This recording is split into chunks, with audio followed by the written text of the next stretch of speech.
Bienvenue à la causerie de ce mercredi matin. On parle de la rencontre entre le chef de l'État et la dizaine de partis politiques. C'était le lundi dernier. Des partis politiques qui jusque-là n'ont pas une existence juridique et le chef de l'État a voulu échanger avec ces partis des modalités de leur existence juridique désormais.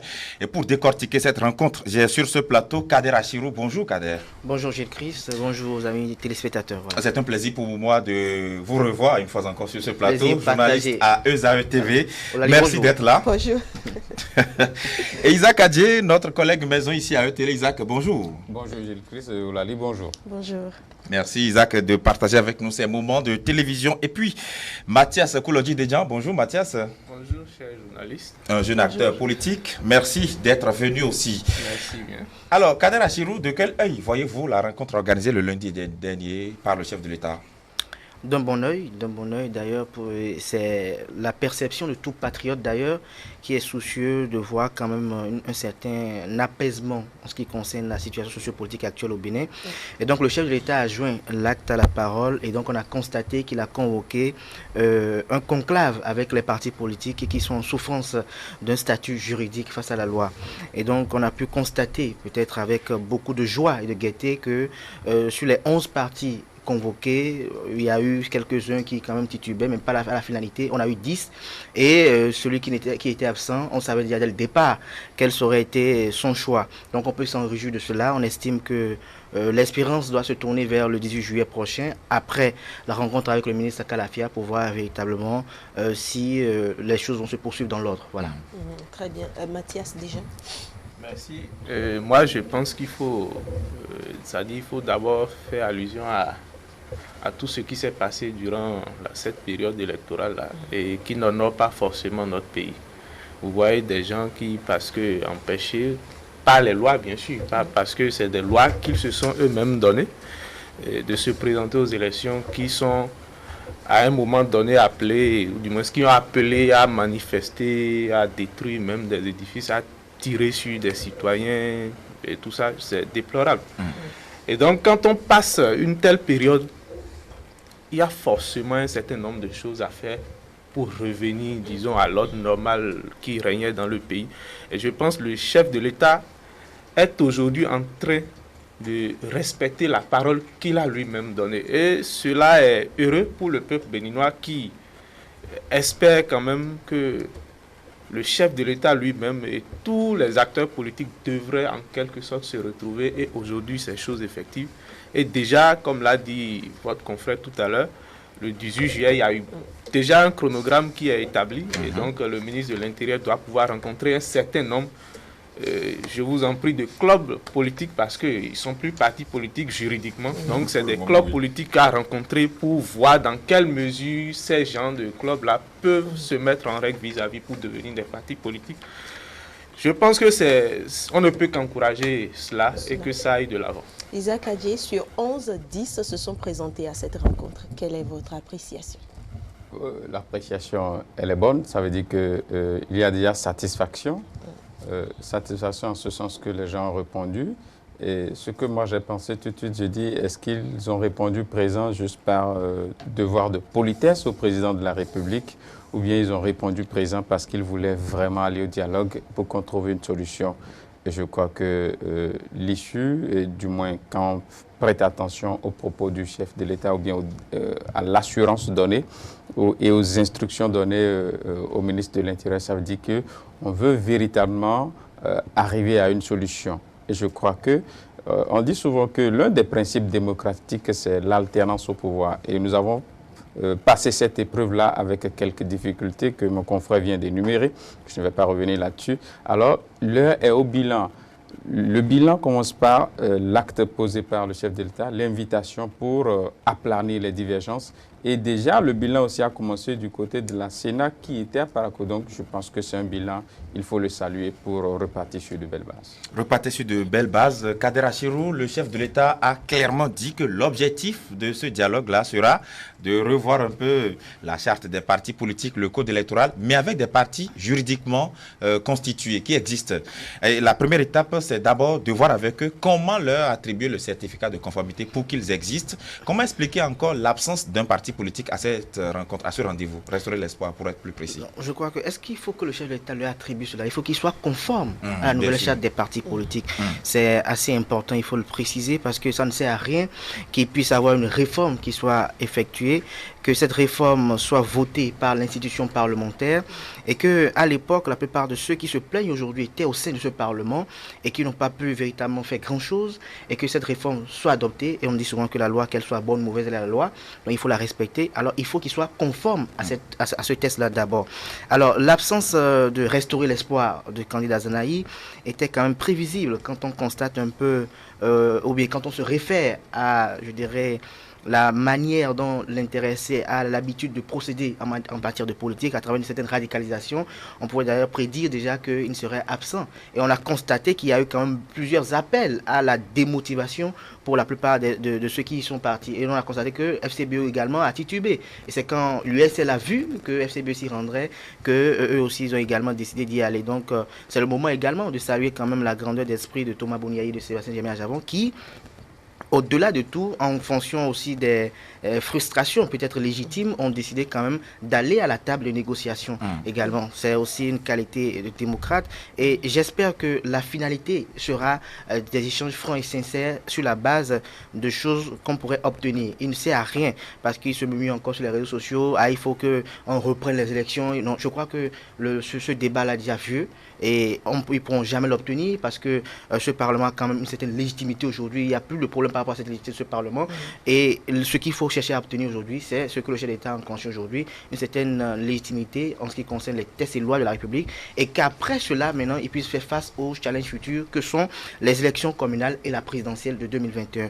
Je dirais, comme le disait l'acteur politique tout à l'heure, que il faut qu'on se réfère un peu au passé. Si on va se référer au passé, on peut quand même dire que tout ce qui s'est passé aurait pu être évité par cette opposition si elle n'avait pas été capricieuse, parce qu'on a eu à constater que lorsqu'il y a eu la formation de comités paritaires, il y avait quand même des résolutions qui étaient quand même consensuelles, qui ont été obtenues, à l'exception de ce qu'il fallait quand même faire une chirurgie à la Constitution pour essayer de prolonger de 45 jours, je crois bien, si mes souvenirs sont encore bons, de 45 jours le mandat des députés. Alors, ces députés ont jugé non, qu'il ne fallait pas modifier la Constitution pour prolonger de 45 jours parce qu'eux, ils avaient encore des alibis. Alors que dans le temps, il était clairement mis que injonction serait faite au ministère de l'Intérieur pour leur déléguer à chaque parti politique, je dirais, des délégations pour pouvoir suivre de près le dossier de chaque parti politique, pour que tous les partis politiques puissent être en conformité avec les textes et lois de la République. Ils ont bafoué cela, ils ont jeté ça de travers. Et donc aujourd'hui, maintenant, ils se retrouvent encore face à la même réalité. J'espère qu'ils vont prendre la mesure de la situation et savoir que en matière de politique, et c'est la politique d'abord, c'est une question de rapport de force.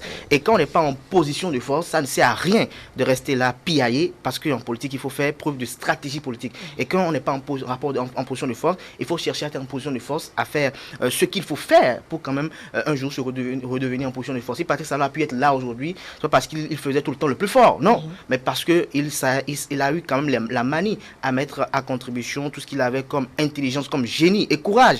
Là, je cite bel et bien un de ses anciens amis, qu'il a pu converger génie et courage pour quand même y être aujourd'hui. Alors, il revient quand même à ceux qui sont là aujourd'hui de pouvoir faire la même chose. Le cas candidat Zanahi, c'est vrai, ça n'étonne personne, mais ça amène quand même les populations quand même à être assez éveillées pour savoir que en 2021, au cas où Patrice Talon ne serait pas candidat, quand on viendrait leur présenter quelqu'un qui puisse savoir qui il faut véritablement voter et qu'on ne vote plus parce que telle personne a dit qu'il est bon, qu'il est le meilleur. Parce que les premiers qui vont vous le vendre pour dire qu'il est le meilleur, dès qu'il sera confronté aux difficultés de pouvoir, seront les mêmes qui vont le vomir aujourd'hui. Et tout ce qui arrive à Patrice Talon aujourd'hui, je crois que c'est une prédestination du pouvoir politique. Bouniaï a connu ces crises sous son régime, Mathieu Kérékou en a connu, Sincefo Soglo aussi en a connu. Et cela n'est pas, je dirais, une exception que celui qui succédera à Patrice Talon ne connaîtra pas de crise également. Mais les crises connaissent d'ampleur en fonction des adversaires politiques que vous avez en face lors de votre présidence. Alors, ceux qui ont une qualité d'homme d'État doivent faire beaucoup plus de réserves et doivent arrêter certaines aberrations comme quoi il faut installer un parlement bis, il faut faire ci, il faut faire cela. Il faut être beaucoup plus optimiste et être un homme d'État, parce qu'un homme d'État, c'est celui qui, dans l'analyse de ces situations, arrive à dire si j'étais président de la République, comment je pourrais faire? Si j'étais président de la République. Et il ne faut pas occulter également le fait, et j'en finirai là, que Patrice Talon est également le chef d'un camp politique. Qu'on le veut ou non, les pères de la nation, les présidents de la République, mais il est le chef d'un camp politique et il a besoin d'une majorité pour faire avancer ces choses. Il a besoin quand même d'une certaine légitimité populaire pour quand même avancer, pour quand même poursuivre, parce que pour ne pas permettre à cet dictateur d'écouter son quinquennat. Et donc, il faut arrêter d'être irréaliste. C'est ce que je pourrais dire. Mathias Desjans, ces partis politiques, est-ce qu'ils ne se retrouveraient pas au même point de départ? Je ne pense pas. Et moi, je voudrais même faire souligner quelque chose. Et la CEDEAO l'a rappelé lors de leur dernière session. Vous savez, la charte des partis politiques a été votée par une majorité de 81 députés, si je ne me trompe pas. Et le code électoral, une voix contre. Le code électoral, je crois, 74. Oui. Alors que le Parlement en compte 82, après le décès, en fait, du député PAD. Et cela suppose un large consensus au niveau du Parlement. Et c'est le Parlement qui a le rôle de la politique.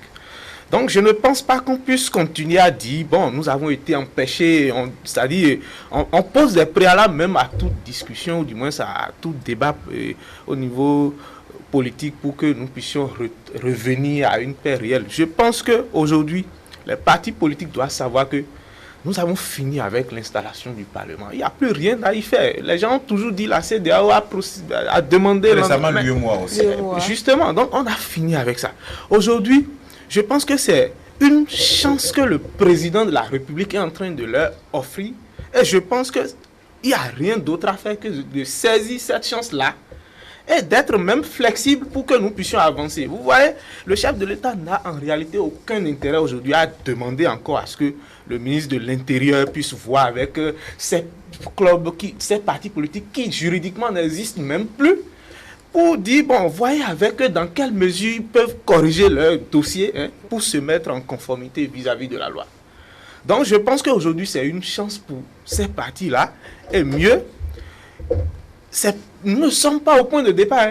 Au contraire, on est en train de connaître des avancées pour que nous puissions véritablement, dans quelques mois, en 2020, aller aux élections communales avec, en tout cas, une large majorité des partis politiques qui n'existent même pas encore. Donc je pense que c'est une opportunité qu'il faut saisir. Et effectivement, votre confrère disait tout à l'heure que quand on est en politique, c'est des rapports de force. Et lorsque vous n'êtes pas en position de force, mais à des moments donnés, vous êtes obligé de vous éclipser. Pour quel intérêt on va appeler, par exemple, c'est-à-dire à boycotter une élection, ou du moins à incendier, par exemple, la maison d'un frère à vous? C'est vrai que bon, on va essayer de faire table rase sur ça et classer ça dans le passé. On va essayer mais que faites-vous de ces préalables qu'il pose? Reprendre les élections, ainsi de suite. Non, je vous en prie. Oui. Je viens de dire tout à l'heure que ces préalables ne sont pas de nature à favoriser le débat dans ce sens-là. Au contraire, on risque même de revenir encore en arrière. D'avoir un dialogue dessous. Merci. Et ces partis ne pourront même plus se présenter dans quelques mois aux élections communales. Parce que les lois en vigueur sont toujours en vigueur et elles empêcheront encore ces partis s'ils ne se mettent pas en règle vis-à-vis de ces lois-là. Et vous parliez tout à l'heure de Candide Aznaï, ou du moins de restaurer l'espoir. Je voudrais aussi dire sur ce sujet-là, vous savez, quand c'est vous tout le temps qui dites telle personne est bon ou bien est bonne, c'est cette personne-là que nous devons choisir. Et qu'après les élections, c'est toujours vous qui dites encore que je m'étais trompé. Mais si le peuple doit toujours vous croire, c'est que vous allez toujours tromper, c'est-à-dire vous allez toujours vous tromper, et vous allez donc tromper le peuple chaque fois. Et où est-ce que nous allons avec tout ça? Aujourd'hui, même si on dit qu'il y a des difficultés économiques et qu'on sort, mais je vous dis, le président Patrice Talon, ce qu'il fait au sommet de ce pays, mais rares sont les présidents qui tiennent à leur parole pour dire je dois faire telle réforme, même si parfois ça diminue sa popularité. Il est conscient bien de ce que sa popularité a chuté considérablement. Et pourtant, il dit je tiendrai ma parole jusqu'au bout. Si en 2021, nous lui retirons par exemple, en tout cas le pouvoir qu'on lui a remis, mais il partira. Mais pour le moment, c'est lui qui est là et je pense que les partis politiques doivent saisir cette opportunité qu'il leur offre pour aller de l'avant. Kader, un mot. Non, ce que je vous l'ai dit tout à l'heure, j'ai entendu l'acteur politique parler de clubs électoraux. Je crois qu'il ne faut pas quand même frustrer certaines personnes parce que ce sont lui le dit des en partis, fonction des lois actuelles. des partis politiques qui ont eu quand même de véritables entraves dans le processus de conformité à la nouvelle charte des partis politiques. L'autre chose également sur laquelle il faut essayer de donner des précisions, c'est que actuellement nous avons un chef qui a fait une option. Lui, c'est d'être impopulaire. Et il faut que les populations également savent une chose, c'est que nulle part au monde, un président n'est quand même l'assentiment de tous. Partout au monde, quand on voit même lors de cette crise, nous avons vu des anciens présidents se rapprocher de présidents de la sous-région pour aller se plaindre de la situation du Bénin, alors que nous savons comment ceux-là aussi traitent leurs opposants. Nous savons comment la situation sur le plan politique elle est encore plus dramatique que ce qui se passe au Bénin. Et donc, j'aimerais inviter les populations à faire un regard dans cela pour savoir que nulle part au monde ça va. Et que tout ce qui s'est passé au Bénin, qu'on le mette sous le dos d'une crise de croissance de notre démocratie. Et je crois que dans les jours qui vont venir, cette démocratie va reprendre encore sa place qu'elle avait habituellement. Et pourquoi pas, elle va fleurir beaucoup plus davantage avec de belles fleurs, je crois. D'accord. Isaac Adjé, la balle est maintenant dans le camp de ces partis? Oui, on peut le dire, la balle est dans le camp de ces partis politiques-là parce que c'est vrai qu'ils n'ont pas une existence juridique, j'y arrive, mais quand le président de la République vous offre cette opportunité, je pense qu'il faut la saisir. Ne pas la saisir, c'est refuser d'exister. Et par exemple, quand on met des préalables, et je prends un aspect de les préalables, reprendre les élections législatives, alors le président qui est en position de force peut se demander, mais qui me demande de reprendre les élections? Un parti qui n'existe pas, un parti que le pays ne reconnaît pas. Donc vous voyez, là, il y a un problème. Déjà, quand vous êtes en position de faiblesse, on ne s'impose pas. Alors, il faut avoir de la manière. Il faut accepter le peu, rassurer l'autre et le temps de demander encore un peu plus. Mais quand déjà vous posez des conditions alors que vous êtes en position de faiblesse, ça laisse à désirer. Et c'est ce que l'opposition est en train de faire actuellement. L'autre chose, alors, quand vous voulez vous adresser à un chef de l'exécutif ou bien à un président, il n'est pas bien séant de le faire par presse interposée, par la presse. Alors, il y a des moyens. Vous pouvez écrire, demander audience et vous faire écouter. Montrer que, s'ils sont sincères, bien sûr, montrer un peu l'avantage de ce que vous revendiquez. Alors, si l'autre fait l'analyse avec ses services compétents et s'il voit que c'est bien la solution, alors il le ferait.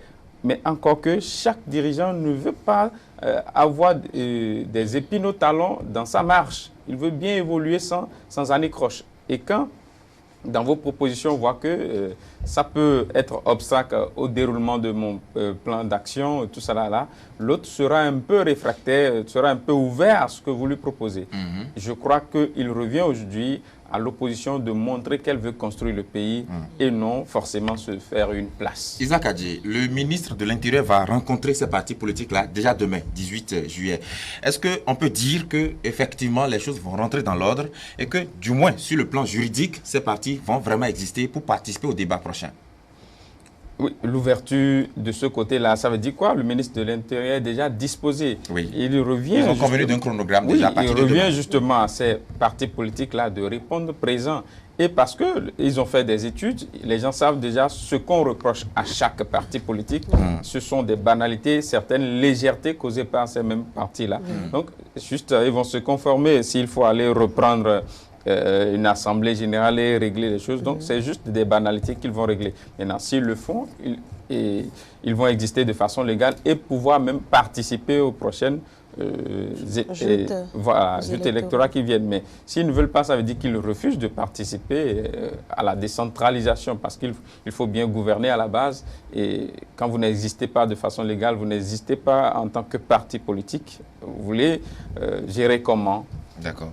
Alors, je dirais en ce qui concerne le travail qui sera fait par le ministre Kalafia, je crois qu'il va poursuivre dans la rigueur imprimée par le régime actuel de ce qu'il ne faut pas laisser passer des filous entre les mailles à travers cette situation. Parce que tout de suite, quand j'ai vu la liste dressée pas de partis politiques, des 10 ou 11, des 11 formations politiques, je vous avoue qu'en tant que journaliste, il y a des formations politiques dont je n'en ai jamais entendu parler.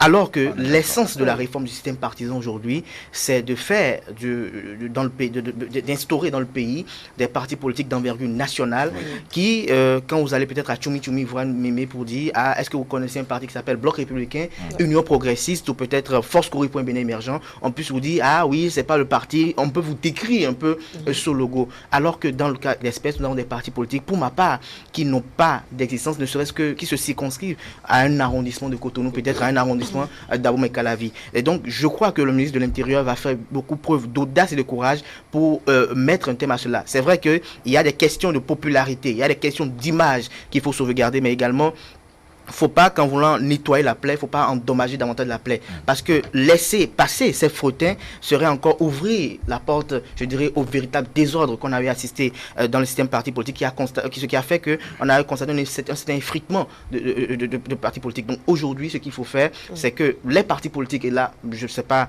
je ne donne pas d'injonction au ministre de l'Intérieur, mais je crois que ceux qui ont quand même une représentativité et que l'on connaisse, tout de suite, on nous parlera de Force Corée Point Bénin émergent, quand bien même cette formation politique cette formation politique aujourd'hui a eu à perdre beaucoup de ses véritables lieutenants avec tout ce qui a eu s'est passé avec les soutiens et autres.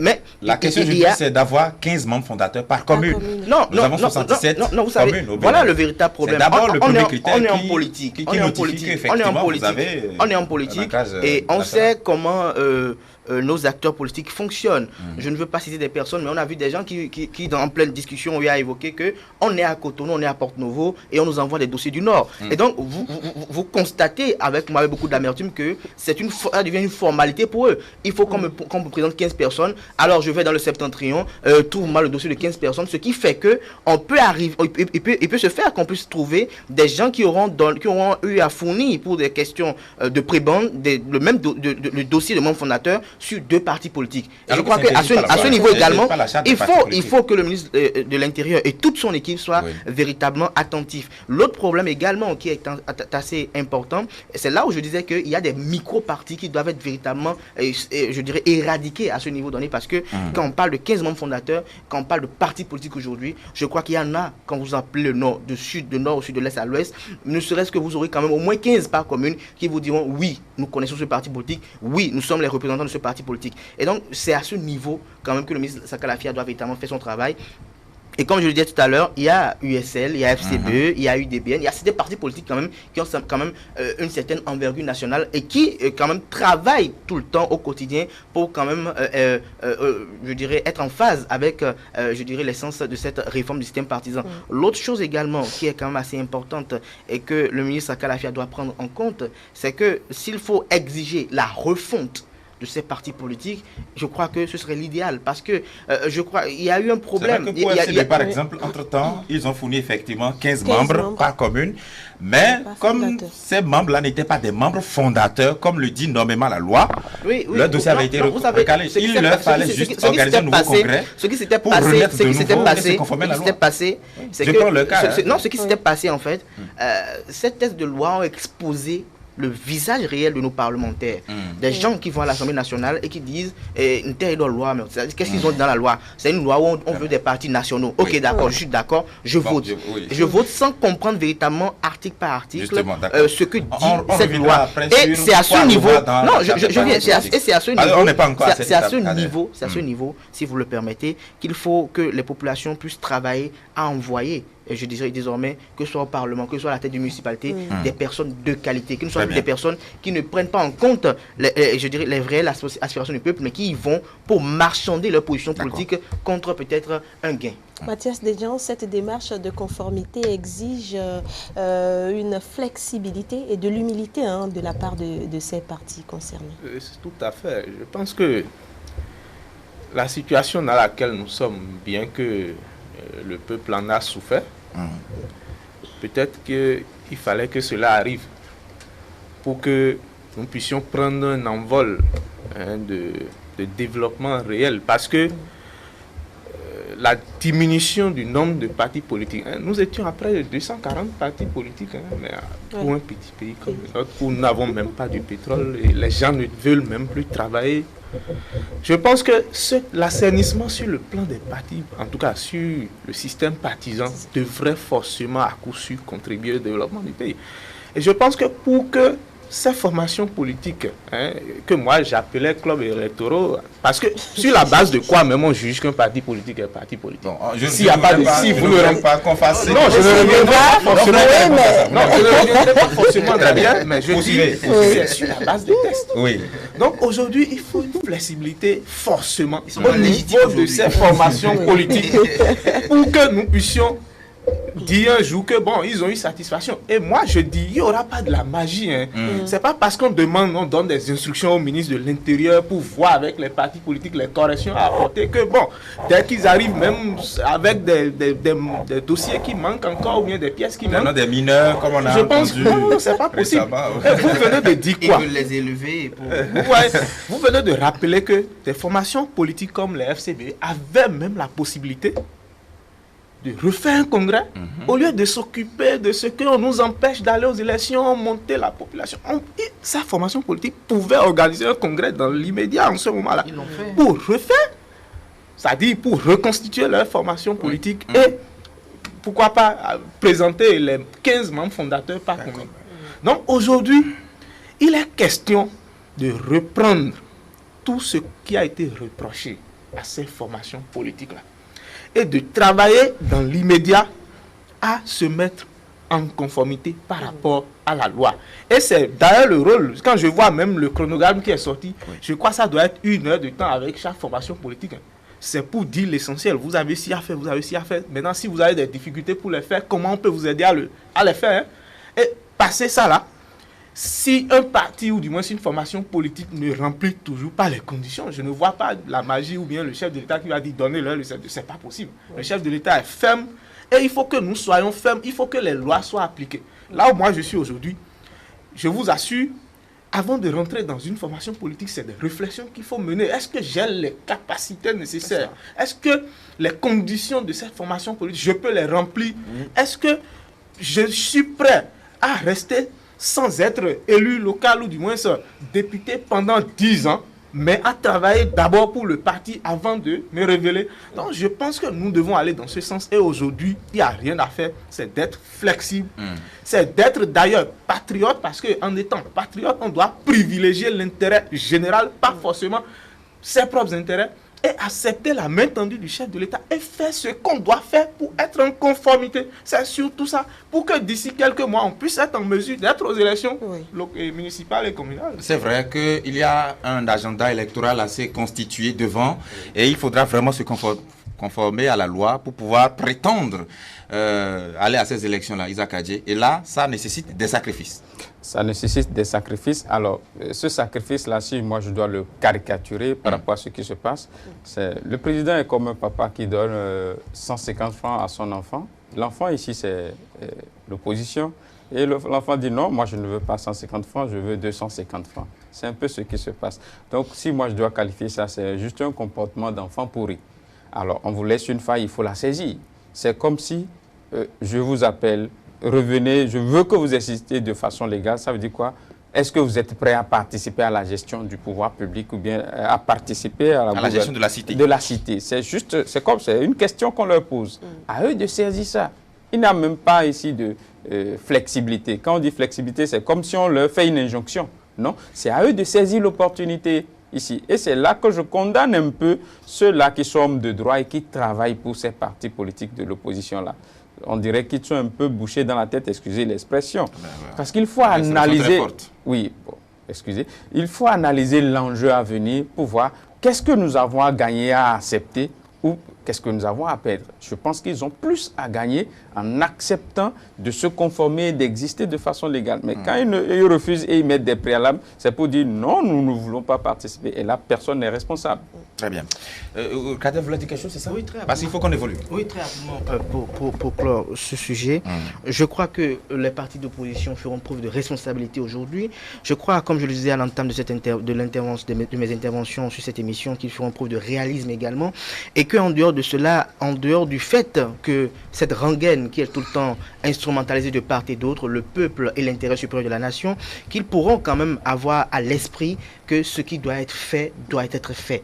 Et donc, il s'agit de remplir des formalités. Aujourd'hui, nous sommes à une ère où l'administration publique ne tolère plus des légèretés, ne tolère plus des dossiers incomplets, ne tolère plus des faveurs. Et donc, quand vous savez que vous êtes en désaccord avec ceux qui sont là, vous devez faire tout pour avoir le plus meilleur des dossiers. Et donc, pour avoir le meilleur des dossiers, c'est qu'il faut se réveiller très tôt. Et pour se réveiller très tôt, il faut mesurer les exigences politiques, il faut mesurer les accords qu'il faut avoir, les attaches qu'il faut avoir. Parfois, un adage dit qu'il faut faire l'âne pour avoir le foin. Le foin aujourd'hui, c'est le certificat de conformité. Alors, si on est opposant et qu'un jour, on n'est pas juste là pour régler des comptes à Patrice Talon et qu'on aspire un jour à diriger le pays, à faire changer le paradigme et peut-être à faire rêver l'Eldorado, que l'on pense rêver encore que là, c'est une utopie, alors il faut aujourd'hui chercher à avoir un certificat de conformité et qu'il faut arrêter d'être malhonnête, parce que quand vous aspirez à diriger un pays, il ne faut pas être malhonnête. Dire que depuis 2016, rien n'a été fait au pays, je crois que c'est faire preuve de malhonnêteté et c'est ne pas être sincère envers les populations,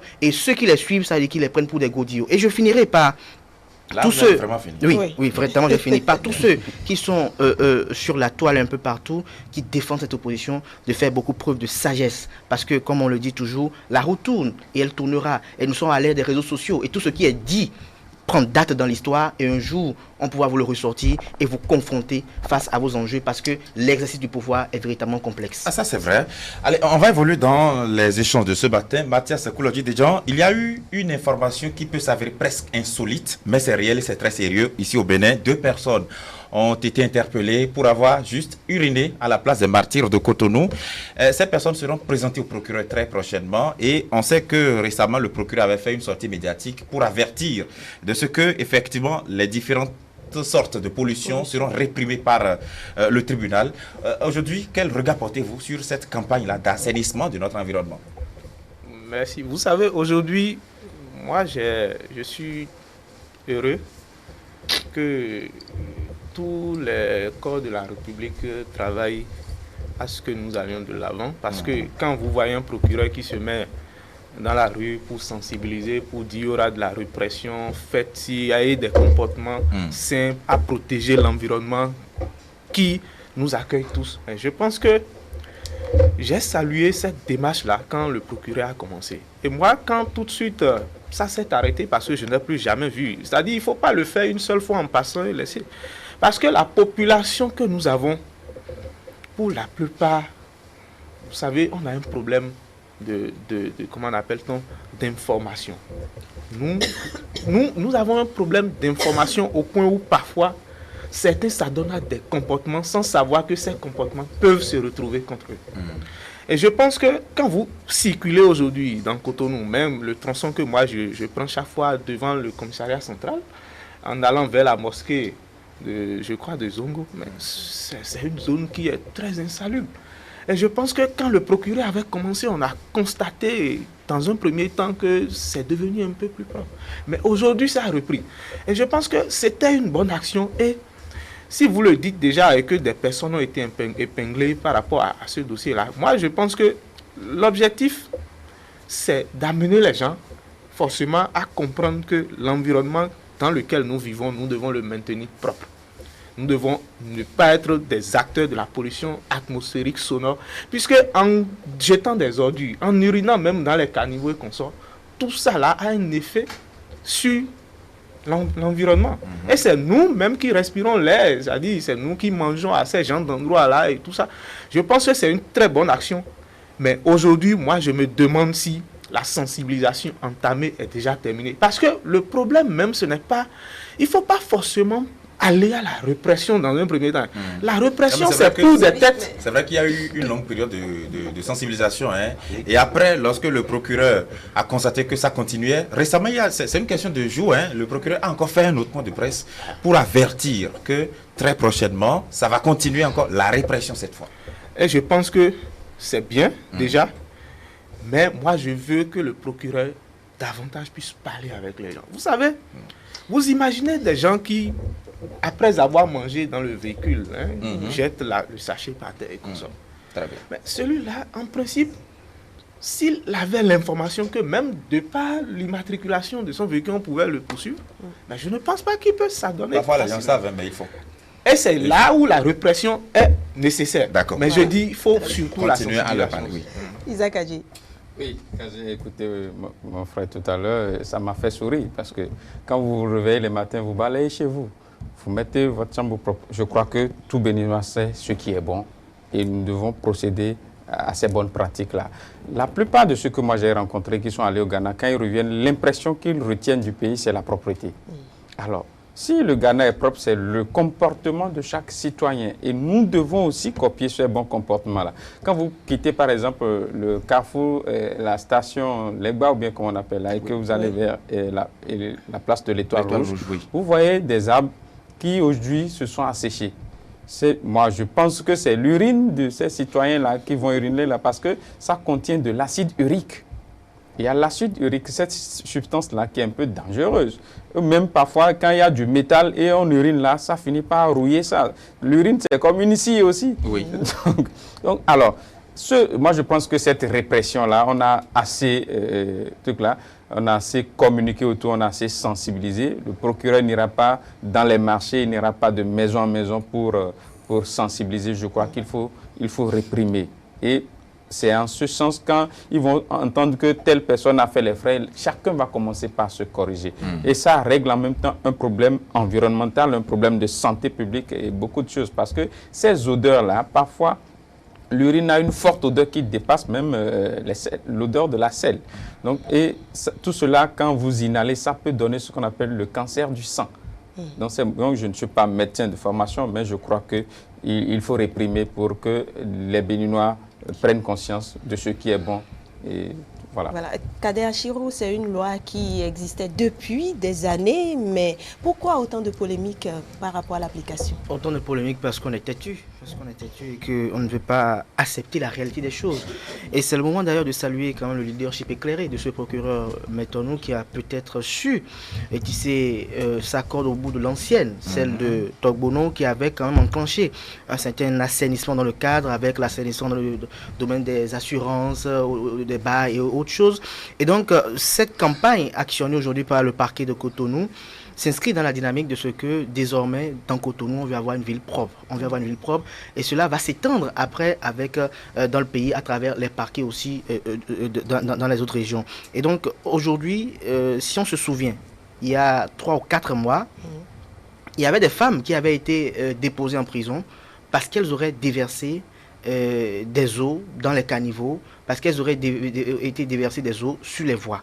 Donc, si les gens ne sont pas amnésiques et s'en souviennent, donc ils doivent savoir que le procureur était sorti lui-même dans les rues avec la police républicaine, accompagné de personnes indiquées pour quand même essayer de sensibiliser et constater les effets. Donc, 4 mois après, on a communiqué autour, on a dit la répression reprend. Et nous savons que nous sommes une population à caractère répressif, c'est-à-dire tant qu'il n'y a pas de répression, nous ne nous plions pas aux obligations. Nous avons vu sous le régime du président Bouniaï le port de casque, bien que il y avait eu dans le temps des gens qui, pour des raisons politiques, ont eu à donner une injonction aux populations d'enlever le casque et de ne pas porter, les gens ont fini par adopter le port de casque et c'est devenu désormais une habitude et un acte réflexe chez les usagers de la route. Et donc, désormais aujourd'hui, à travers cette répression, quoique quand même un peu sévère, vous allez voir désormais que les uns et les autres ne vont plus sortir leurs baguettes partout pour arroser ce qu'ils veulent ou tout ce qu'ils voient sur le passage. L'autre chose, l'autre revers de la campagne, je crois que le parquet de Cotonou, de concert avec la municipalité de Cotonou également, vont travailler à cela, c'est qu'il faut exiger au début de boisson d'avoir chacun un urinoir et un urinoir dans les conditions requises, des conditions sanitaires requises. Dès qu'un débit de boisson n'a pas un urinoir, qu'on le ferme. Qu'on le ferme parce que nous constatons aujourd'hui l'expansion de ce réseau où des gens avec 3-4 chaises ont déjà une buvette, ont déjà un bar. Et parce qu'ils font un peu de riz coloré, ils disent aussi, bon voilà, c'est un maquis. Et du coup, vous voyez, les gens finissent de manger, ils n'ont pas où uriner. Et tout de suite, on dit, bon, votre urinoir, on dit, bon, traversez le caniveau là, vous pouvez vous mettre à l'aise. Et vous le faites parce qu'il n'y a personne qui puisse vous arrêter. Quand vous vous dites, mais ce que tu fais, c'est pas bien, on dit, c'est chez ton papa.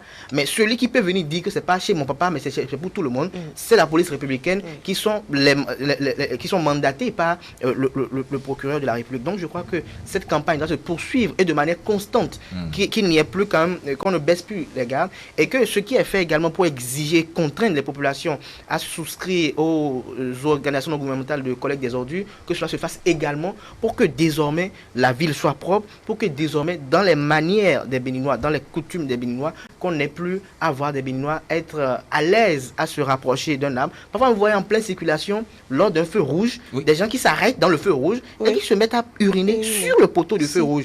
Et il n'y a personne qui puisse quand même dire ce que tu fais c'est pas bien. Tu le dis encore, c'est ta maman qu'on met au banc du réquisitoire, ou peut-être on se met peut-être à t'insulter une morphologie corporelle. Et donc aujourd'hui que le parquet a commencé cela, je demande et je prie beaucoup que cela soit constant pour que désormais ça entre dans les habitudes des Béninois comme le port de casque. Et comme je le disais à l'entame, il faut qu'on exige à tout, je dirais, débit de boisson, d'avoir une urinoir. Et que dans le même temps, la municipalité de Cotonou engage ou formule quand même un comité mixte ou une équipe quand même qui va faire des patrouilles de manière hebdomadaire pour vérifier est-ce que ces urinoirs-là sont mis dans le bon état. Parce que n'oubliez pas, et j'en finirai là, qu'il y a de ces débits de boisson qui ont des urinoirs mais qui ne sont pas très agréables.